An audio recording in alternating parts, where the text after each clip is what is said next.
season wrapping up this past week. The OKC Thunder winning the title.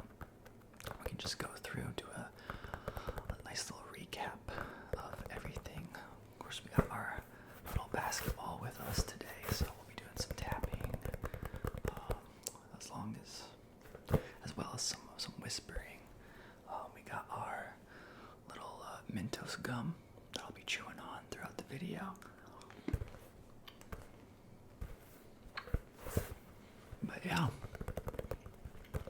what should we be talking? A little NBA today.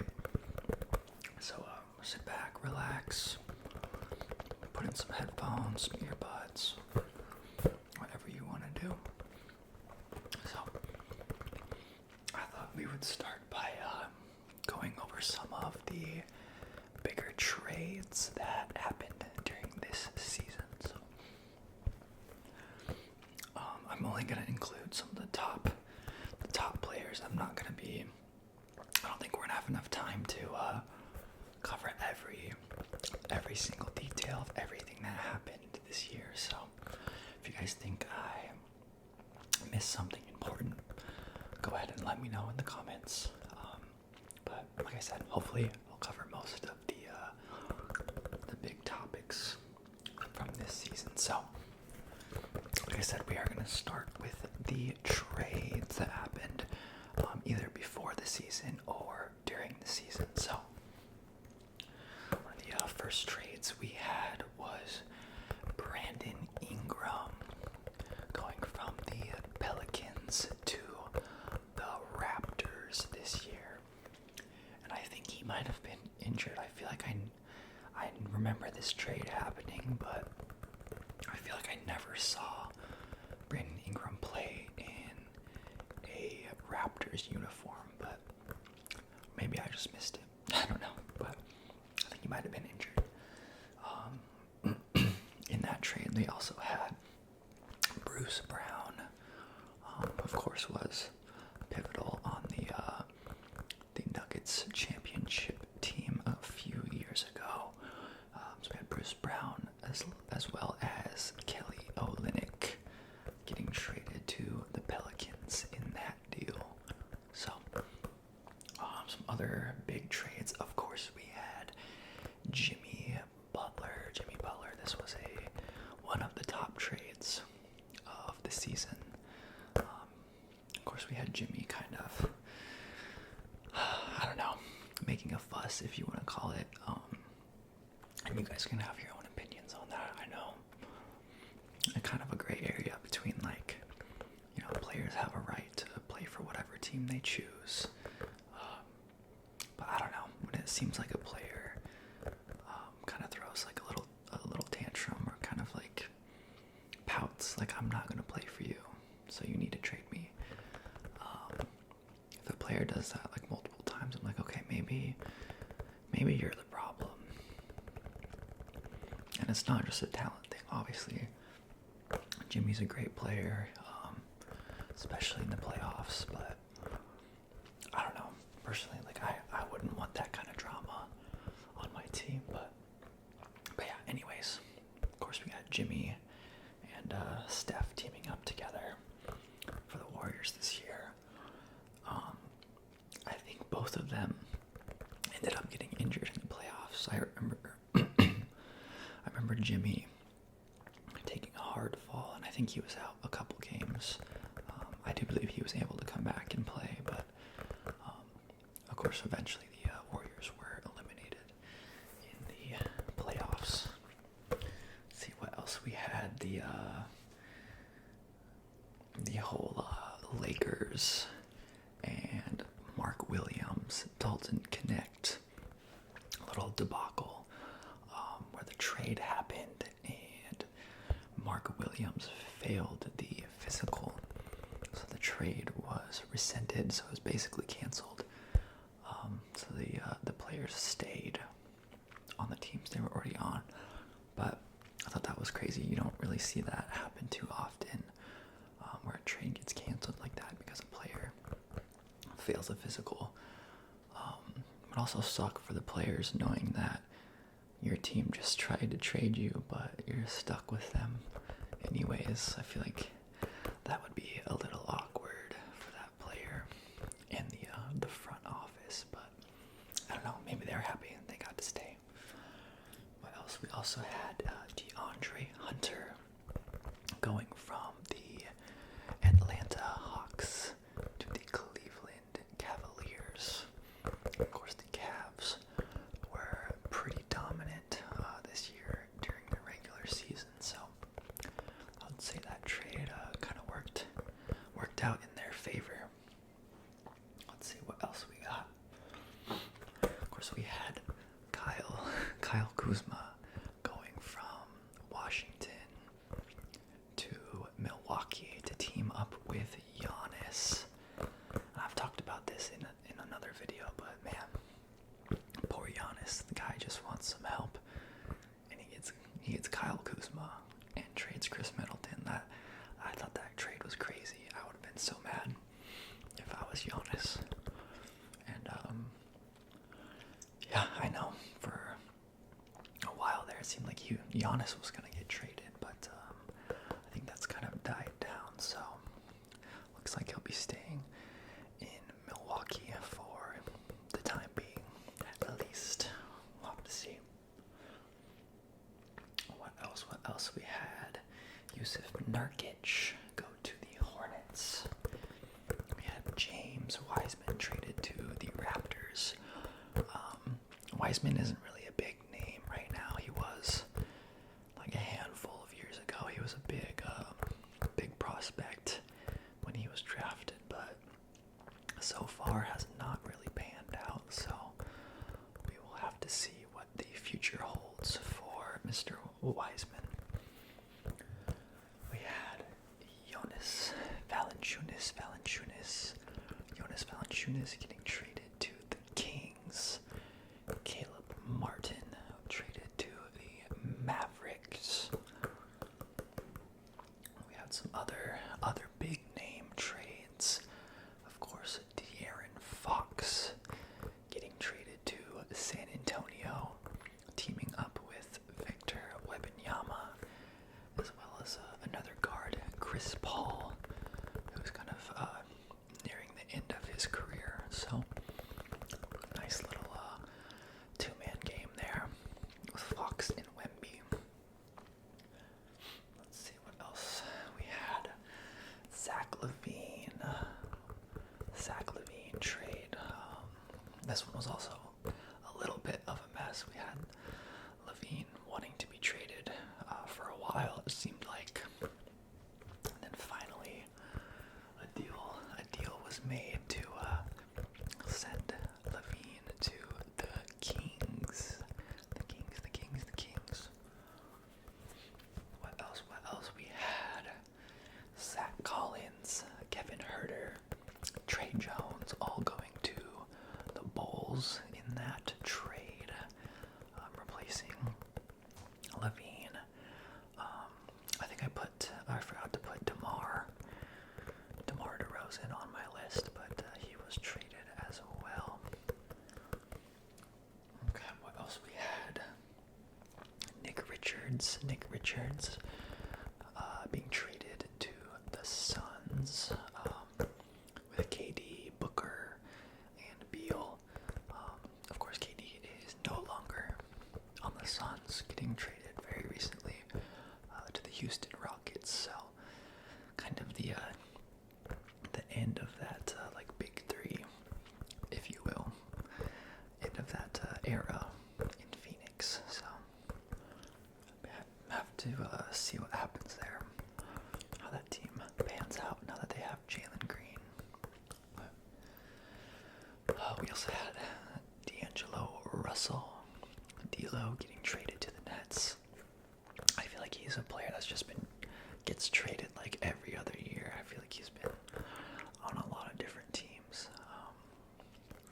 I don't know, that could just be in my head, but yeah, D'Lo getting traded. Speaking of players that have played for a million different teams, Dennis Schroeder. I'm not sure on the exact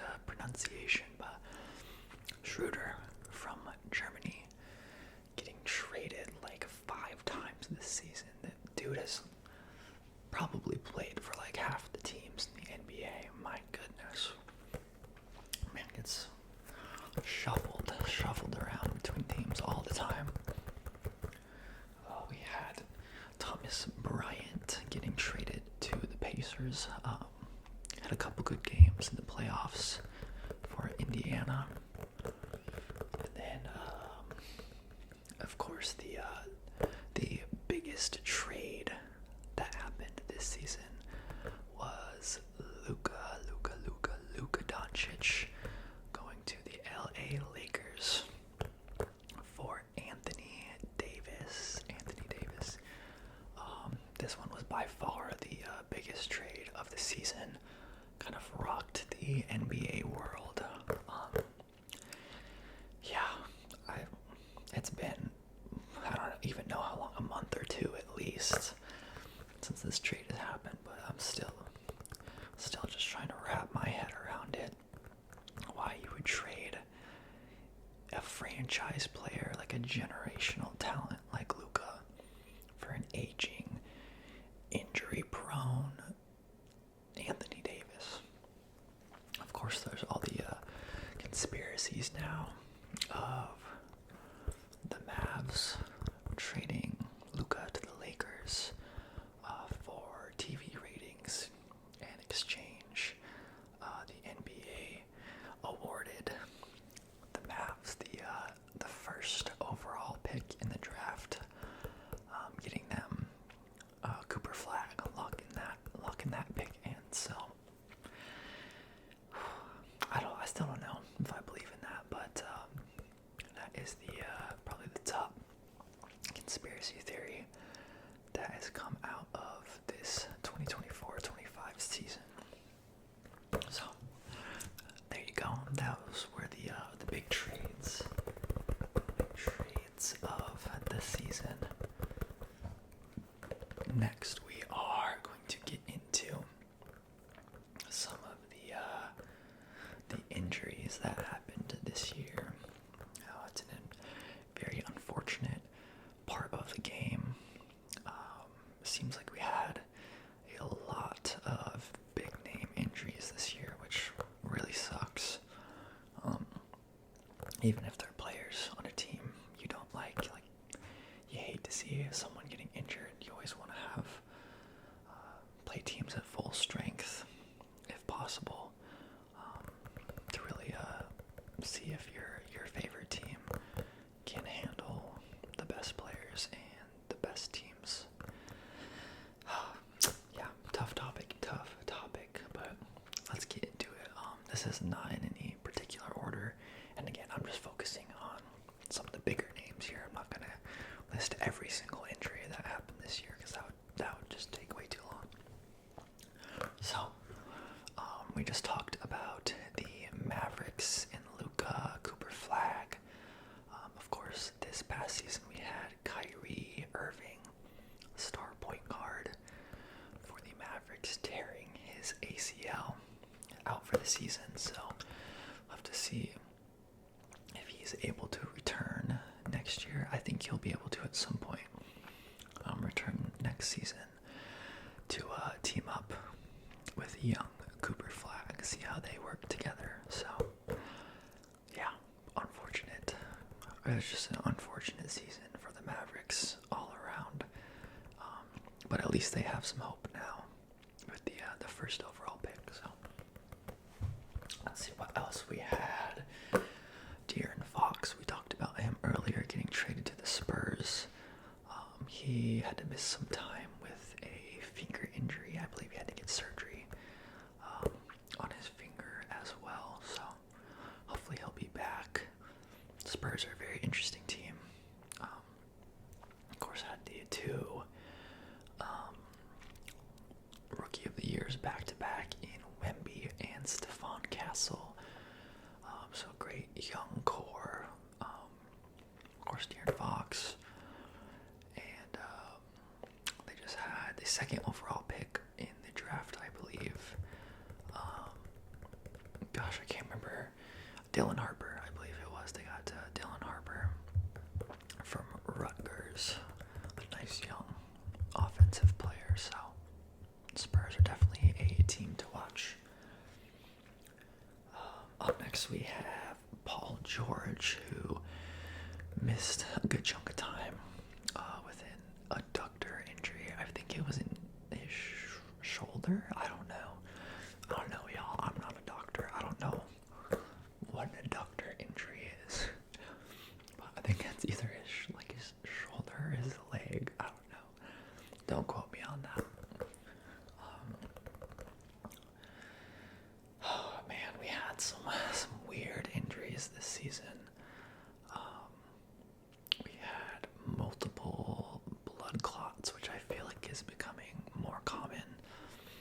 it's just recency bias, but I believe it was last year, Sar Thompson having blood clots when he's only like 20 years old. We had Damian Lillard missing some time with like a blood clot in his calf. I believe they called it a deep vein thrombosis, which I believe is a blood clot. It might be different. Again, I am not a doctor, so. But yeah, Wemby with that blood clot, and of course, I meant Lillard, but yeah, Wemby, having that deep vein thrombosis in his shoulder as well, that ended his season, which is very unfortunate.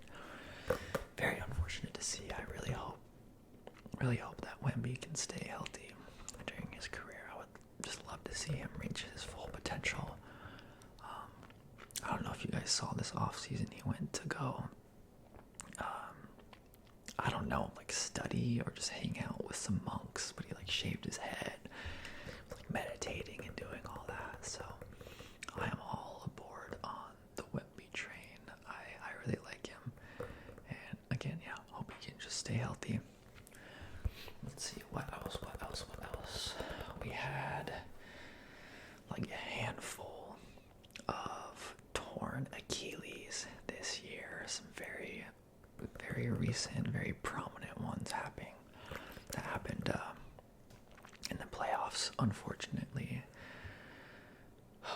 Man, we'll get to those in a second. Okay, we had LaMelo Ball missing some time, getting wrist and ankle surgery. So he missed some time. We had Kawhi Leonard with a knee injury, missing a lot of the season. He was able to come back towards the end of the season and did play in the playoffs and looked really good. So hopefully that's a good sign that he can come back next year and kind of just ride it out and do his thing. Earlier in the season, we also had DeJounte Murray tearing his Achilles, so he was out for the season. All right, we'll get into our more recent injuries.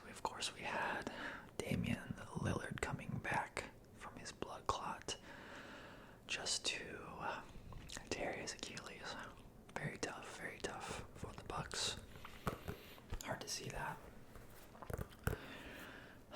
If you didn't see already, I'm wearing my Boston Celtics hoodie, so you know I gotta talk about Tatum tearing his Achilles in the playoffs against the Knicks. Man, it still hurts.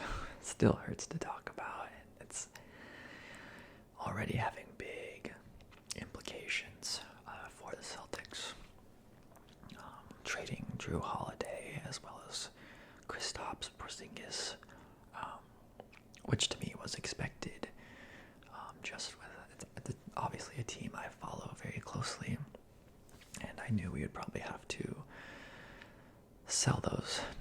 trade those players to get under the second apron.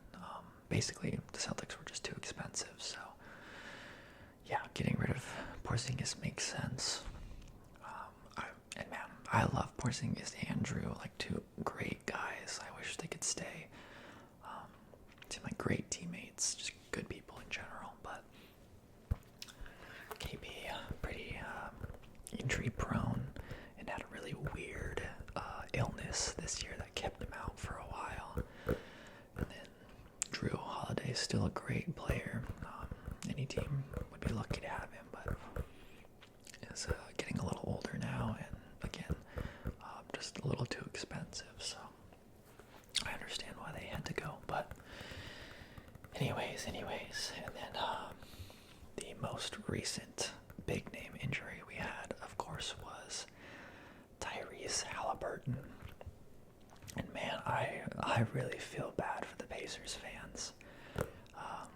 I was rooting for the Pacers to win, but man, yeah, I could tell right away when it happened, when he went down, was holding his leg. Like, you knew he was dealing with a calf injury. could see it. You could just see his Achilles snap in the replay. It was brutal, so brutal. And in Game 7 of the finals, no less, like, and he started the game playing so well. Like, it looked like this was going to be a Halliburton game. So just to have that robbed from Pacers fans and just NBA fans in general, like, I wanted to see that so bad. I wanted to see Halliburton just put it all out there and see what happens. But yeah, we were kind of robbed of that. What could have been a classic, amazing Game 7, but yeah.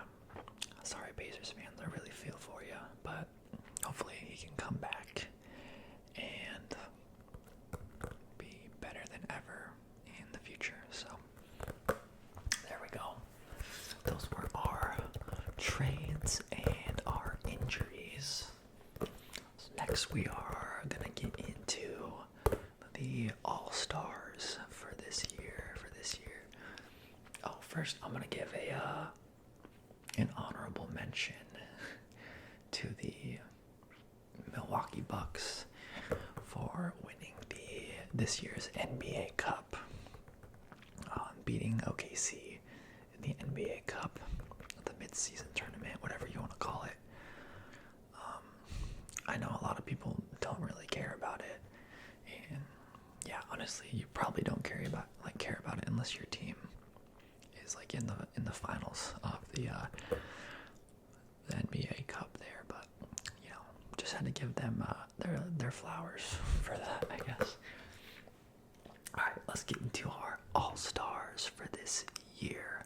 We are gonna start with the Eastern Conference All-Stars.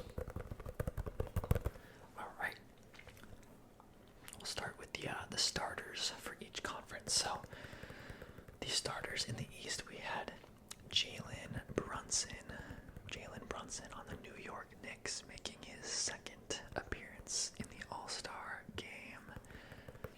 We also had Donovan Mitchell for the Cleveland Cavaliers, making his sixth All-Star appearance. Of course, we have Jason Tatum on the Boston Celtics, making his sixth All-Star appearance as well. We had Giannis Antetokounmpo, a starter on the All-Star team for the Milwaukee Bucks, although he did not play in the All-Star game due to an injury, but was still selected as an All-Star starter. And then the final All-Star starter in the East was Big Cat Karl Anthony Towns, the three-point shooting big man on the New York Knicks. So those are our starters. Let's get into our reserves for the Eastern Conference. Reserves. We have another Boston Celtic on the reserves in Jaylen Brown. JB, love some Jaylen Brown. Jaylen made his fourth All-Star appearance this year.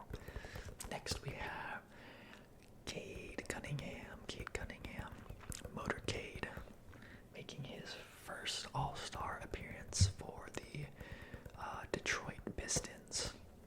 Of course, the Pistons were another big story this year, just improving a ton from the years past. I think, I could be wrong, it was like 14 wins the year before to like 40 something, so a huge jump in wins for Detroit, who was able to make the playoffs this season. So good for them. Shout out Detroit. Next we have another Cleveland Cavalier to go along with his teammate Donovan Mitchell. We have Darius Garland making his second All-Star appearance.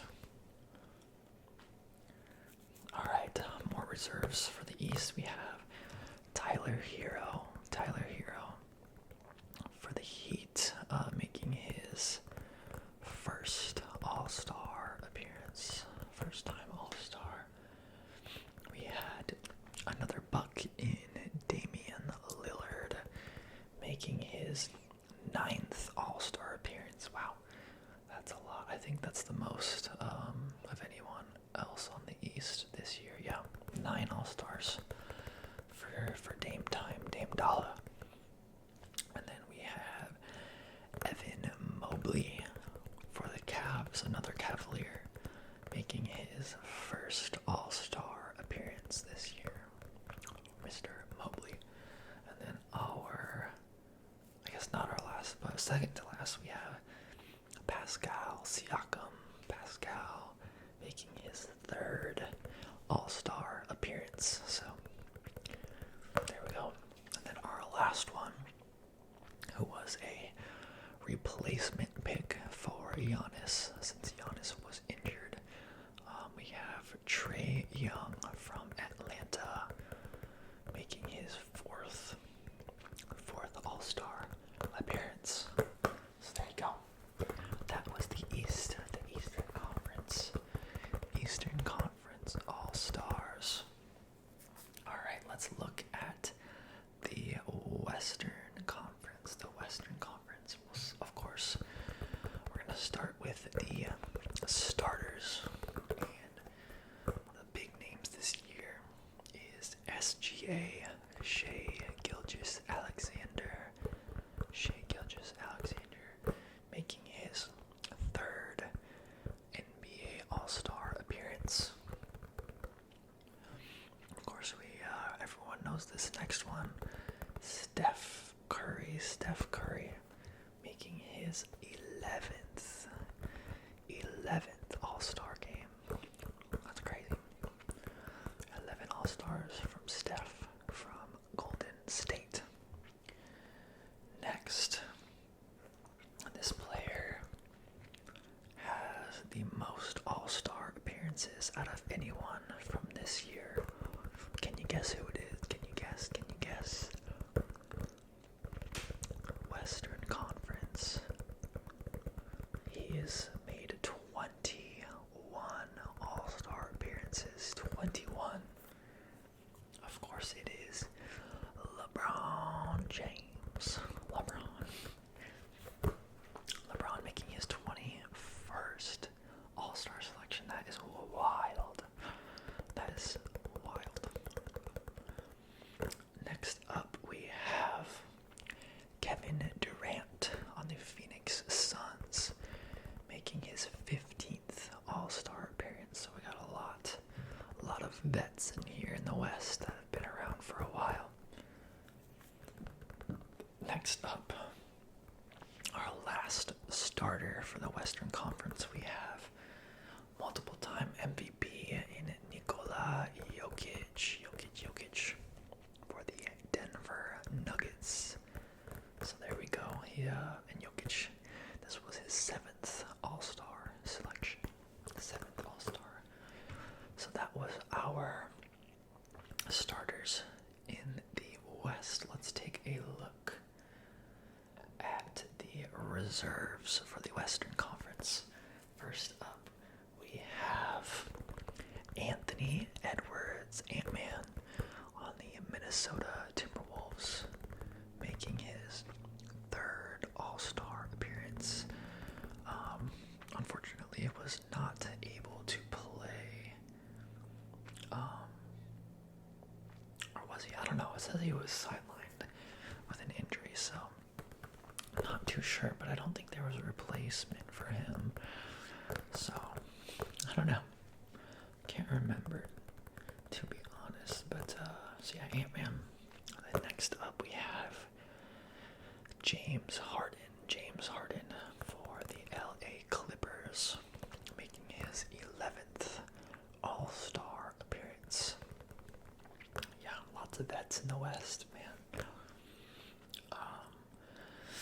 After Harden, we have Triple J, Jaren Jackson Jr. for the Memphis Grizzlies, making his 2nd All-Star appearance. Alright, next we have a first-time All-Star in Jalen Williams, J-Dub, from OKC Thunder.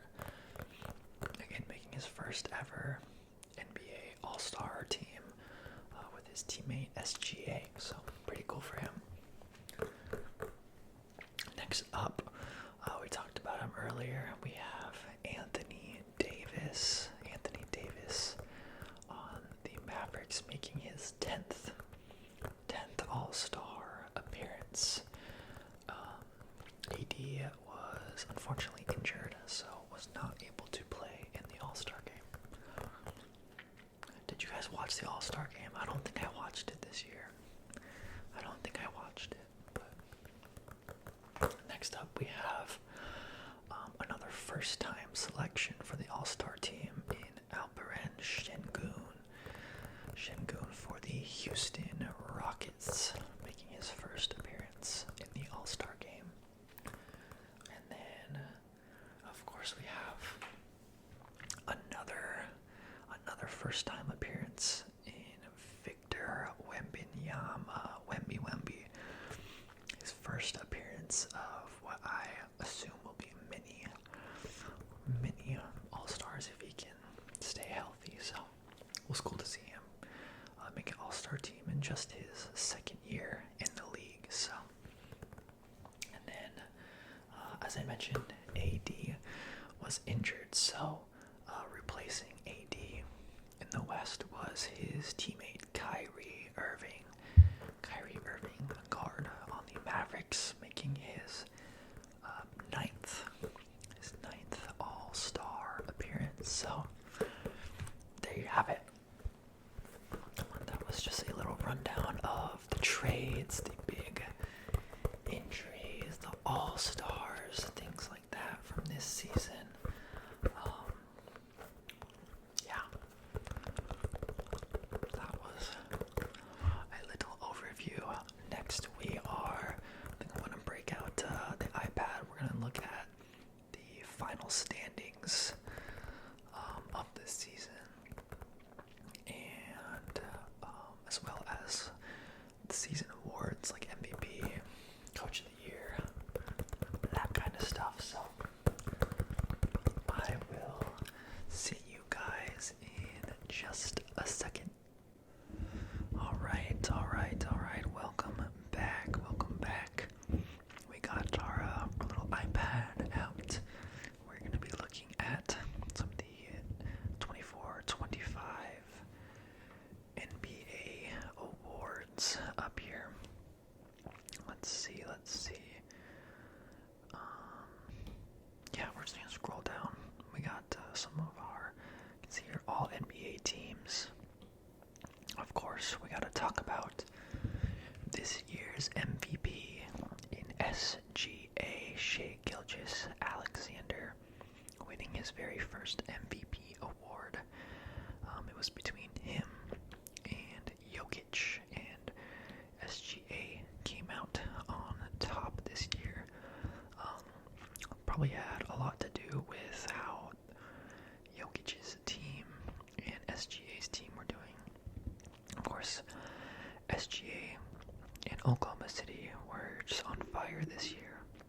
We're leading the league in a lot of things, so I think that had a big impact on SGA winning MVP for this year. So let me know, do you guys think that being on the best team should affect whether or not you're MVP, or should it just be purely focused on just the player and his stats for the season? Now that can be kind of a topic of contention, so let me know what you guys think. Alright, we got let's take a little look. I mean, I guess we can go over all NBA teams real quick. Got, of course, Giannis, SGA, Jokic, Donovan Mitchell, Tatum for that All-NBA team. All defensive teams, we have Dyson Daniels, who kind of had a breakout year. The Great Barrier Thief is what they call him, which is an amazing nickname. Got Lou Dort, Draymond Green, Evan Mobley, and Amen Thompson. Another good young player here with Mr. Dyson Daniels. That's our all-defensive team.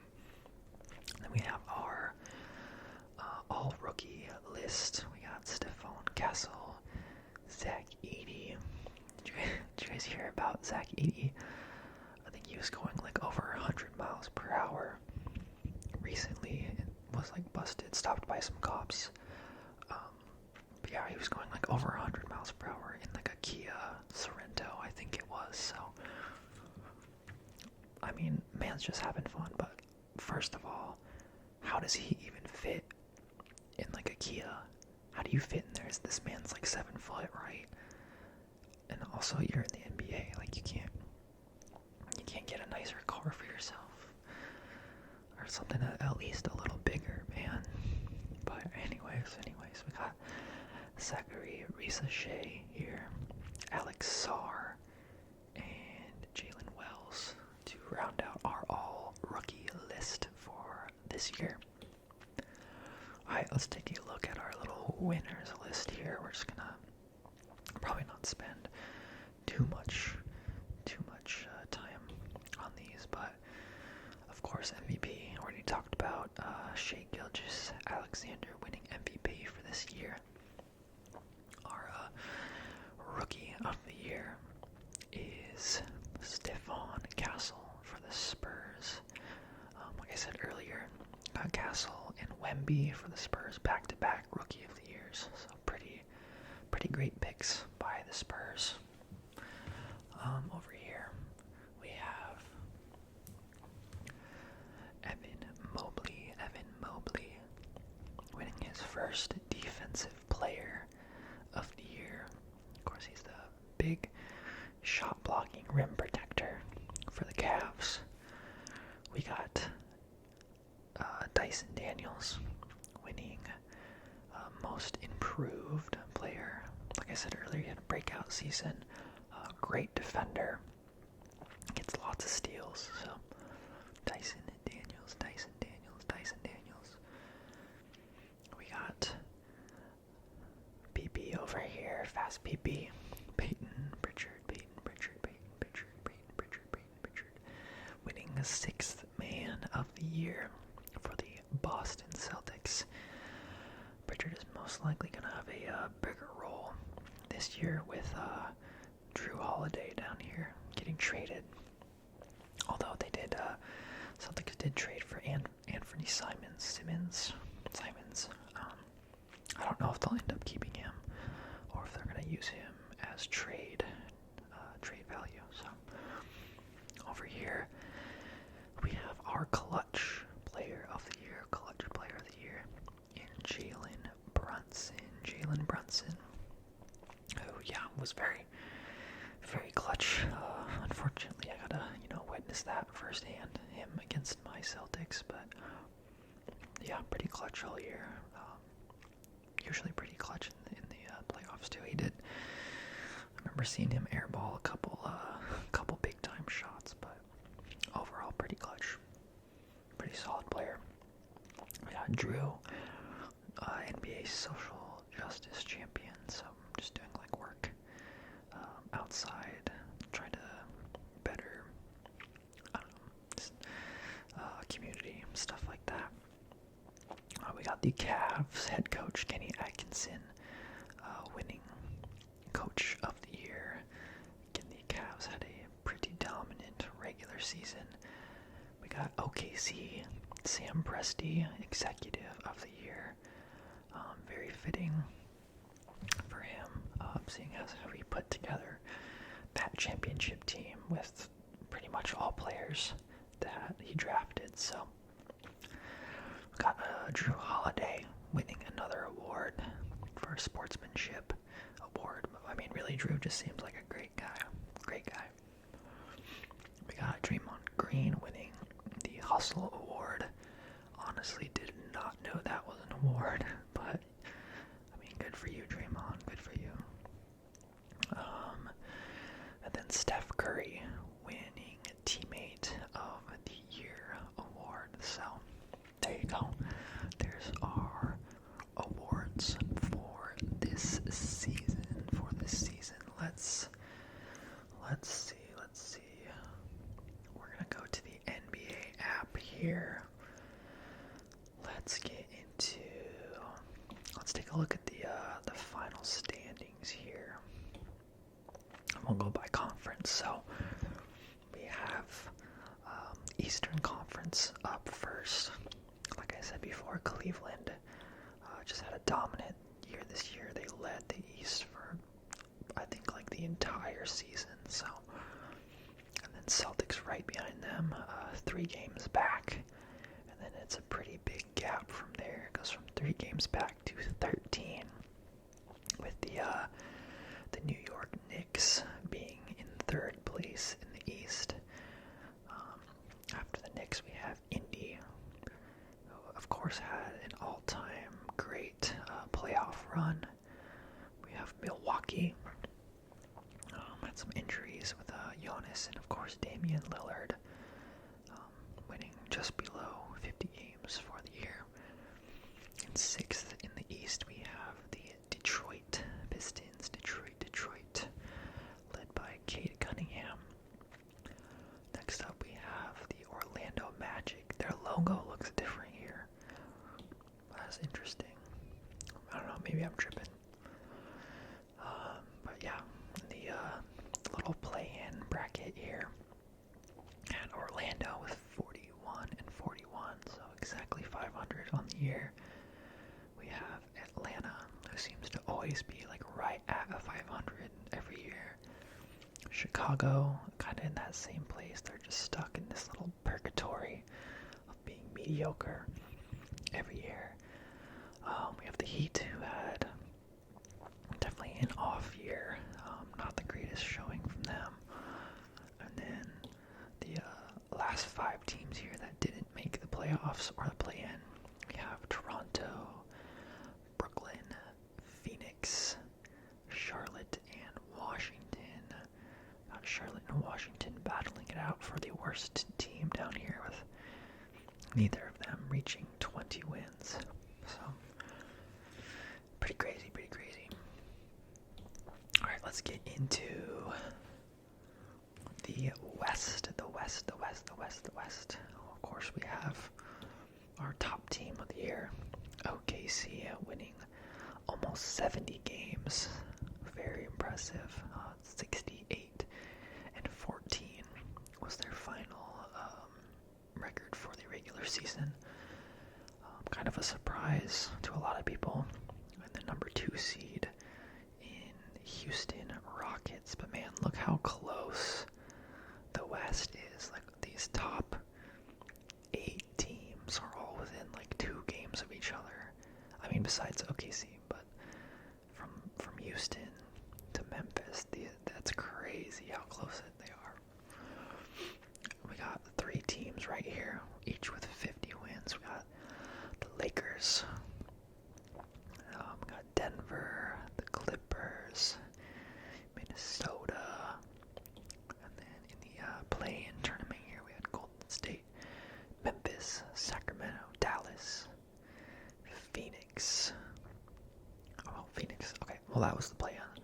Then we have these 5 down here that didn't make the play-in or the playoffs. We have Phoenix Suns. With that big 3, of course, KD is out of there now. We have Portland. We've got the Spurs here, Pelicans, and the Jazz. So there you go. Those were the final standings. We are going to get into, we'll take a look at the playoffs and the brackets real quick. We've already touched on a lot of this, but we'll finish up our video here just looking at the playoffs and how the season ended. So, of course, in the first round of the West, we had the Thunder sweeping the Grizzlies. John Morant getting injured in that series. We had the Nuggets and Clippers going to a Game 7, with the Nuggets coming out on top in that series. Next up in the first round, and this is what really messed up my personal bracket. I got all my picks right in the first round except this one. I thought the Lakers would win, but we had Minnesota winning in 5 games against the Lakers, which was crazy. I can't believe Luka and LeBron just